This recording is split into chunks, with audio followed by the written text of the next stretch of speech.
Tokrat bomo govorili o edini školjčni sipini v Sloveniji in eni od dveh v celotni Evropi. Naša je večja in z večjo biodiverziteto.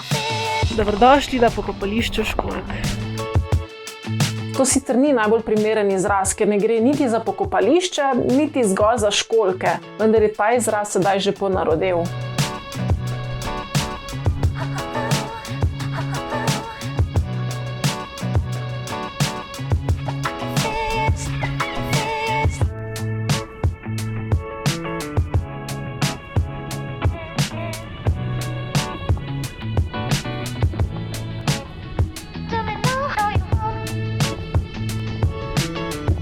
Vzdolž naše obale med Ankaranom...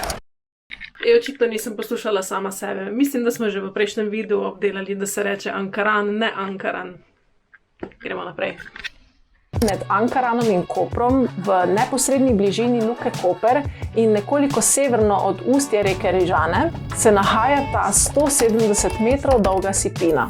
Nastala je okoli leta 1990. Takrat je Luka Koper poglabljala dno ob drugem pomolu.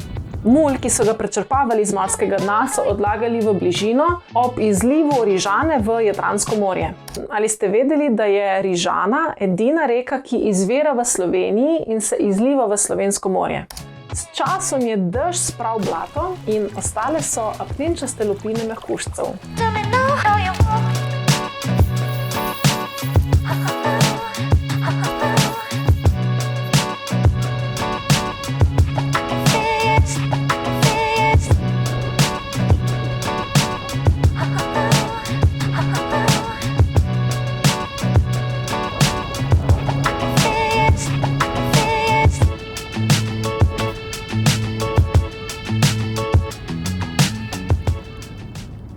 Na spletni strani visitankaran.si nas prebuja opozorilo, ki ga želim tudi sama poudariti.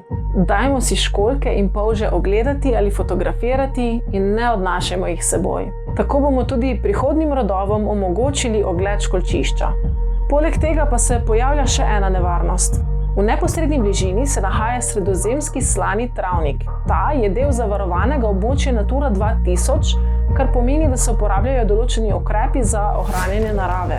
Školjčna sipina pa trenutno nima naravovarstvenega statusa in ji v prihodnosti grozi gradnja tretjega pomola koprskega pristanišča. Zato dajmo s skupnimi močmi ohranjati to naravno znamenitost.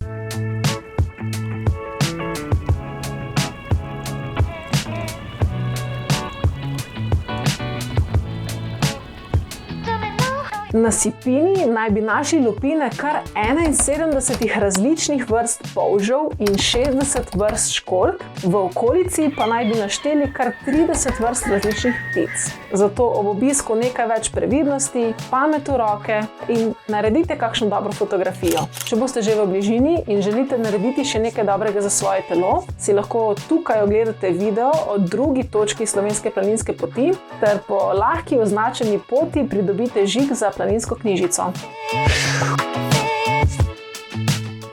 Nekdo je ostal do konca.